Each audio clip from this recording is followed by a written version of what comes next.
নয়ন মুকুট সদা সকলে যাৰ যশ গায় হেন হৰিশ্ৰণত প্ৰণাম সদায় হেন হৰিশ্ৰণত প্ৰণাম সদায় নমো নমো নাৰায়ণ প্ৰসন্ন হৰি হৰি কৰিও কমায় নিৰ্যা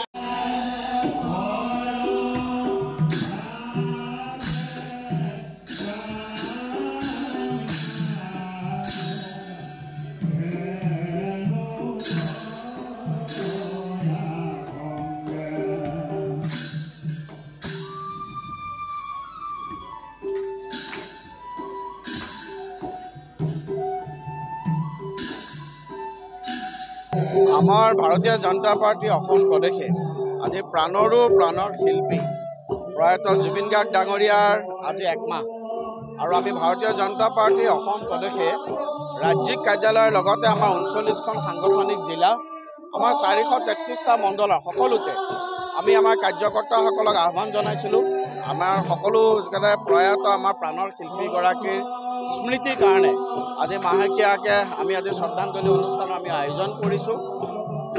প্ৰয়াত জুবিন গাৰ্গ ডাঙৰীয়া অকল এগৰাকী সংগীতজ্ঞই নাছিল, তেখেত এক জাতীয় সত্তা আছিল।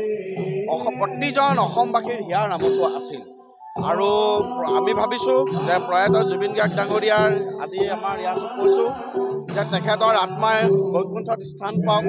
তেখেতৰ যি সৃষ্টি ৰাখি তেখেতৰ যিটো জাতীয় চেতনা, তেখেতৰ প্ৰতি অসমৰ প্ৰতি তেখেতৰ যিটো দায়বদ্ধতা আছিল, এই দায়বদ্ধতাক অসমৰ যুৱ প্ৰজন্মই যুগে যুগে মনত ৰাখক। জুবিন গাৰ্গ ডাঙৰীয়া শাৰীৰিকভাৱে আমাৰ মাজত নাই, কিন্তু মই ভাবোঁ যে আজিৰ দিনত আমি প্ৰতিজন অসমবাসীয়ে এটা সংকল্প ল'ব লাগিব। তেখেতে নিজৰ গীতৰ জৰিয়তে, তেখেতে নিজৰ মানৱতাবাদী তেখেতৰ যিটো চৰিত্ৰ আছে, এই মানৱতাবাদী চৰিত্ৰৰ জৰিয়তে সকলো নিষ্পেষিত জনতাৰ কাৰণে যেনেদৰে চিন্তা কৰিছিল, দৰিদ্ৰৰ কাৰণে জুবিন গাৰ্গ ডাঙৰীয়া ভগৱানতকৈ কম নাছিল। আমি দেখিছিলোঁ যে এজন ব্যক্তি নীৰৱে এজন ব্যক্তি এটা অনুষ্ঠান হৈ পৰিছিল। আজি প্ৰয়াত জুবিন গাৰ্গ ডাঙৰীয়া এজন ব্যক্তি এটা অনুষ্ঠান হৈ পৰিছিল। সকলো ৰাজনীতিৰ ঊৰ্ধত তেখেত, সকলো ৰাজনীতিৰ ঊৰ্ধত মইতো ভাবোঁ যে প্ৰয়াত জুবিন গাৰ্গ ডাঙৰীয়াক আমি কেনেদৰে অভিহিত কৰিম, হয়তো আমি আমাৰ নতুন ভাষা এটা সৃষ্টি কৰিব লাগিব তেখেতক উপমা দিবৰ কাৰণে। আজি আমি ভাৰতীয় জনতা পাৰ্টি অসম প্ৰদেশৰ হৈ পেলাই প্ৰয়াত প্ৰাণৰ শিল্পী, আমাৰ জাতীয় সত্তা, আমাৰ দৰে লাখ লাখ কোটি কোটি মানুহৰ বাবে এক প্ৰেৰণা জুবিন গাৰ্গ ডাঙৰীয়াৰ বৈকুণ্ঠগামী আত্মাক আমি শ্ৰদ্ধাৰে সোঁৱৰিছোঁ।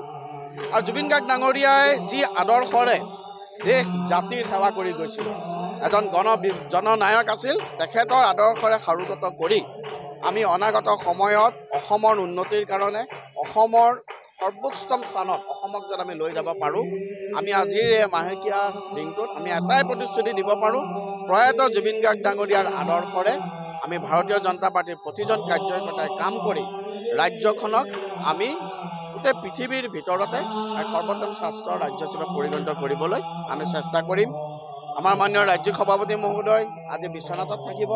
মাননীয় মুখ্যমন্ত্ৰী মহোদয়ে ইতিমধ্যে গোটেইখিনি বিষয় স্পষ্ট কৰিছে আৰু পৰৱৰ্তী সময়তো প্ৰয়াত জুবিন গাৰ্গ ডাঙৰীয়াৰ স্মৃতি গোটেই অসমতে সজীৱ কৰি ৰাখিবৰ কাৰণে ইতিমধ্যে আমি এলানি কাৰ্যসূচী ঘোষণা কৰিছোঁ। মই অসমৰ সমূহ ৰাইজক আমাক কাৰ্যসূচীত সহযোগিতা কৰিবলৈ আহ্বান জনোৱাৰ লগতে আজি বহুগৰাকী জ্যেষ্ঠ শিল্পী আমাৰ মাজত আহি উপস্থিত হৈছেহি। মই সকলোকে নমস্কাৰ আৰু শ্ৰদ্ধা জ্ঞাপন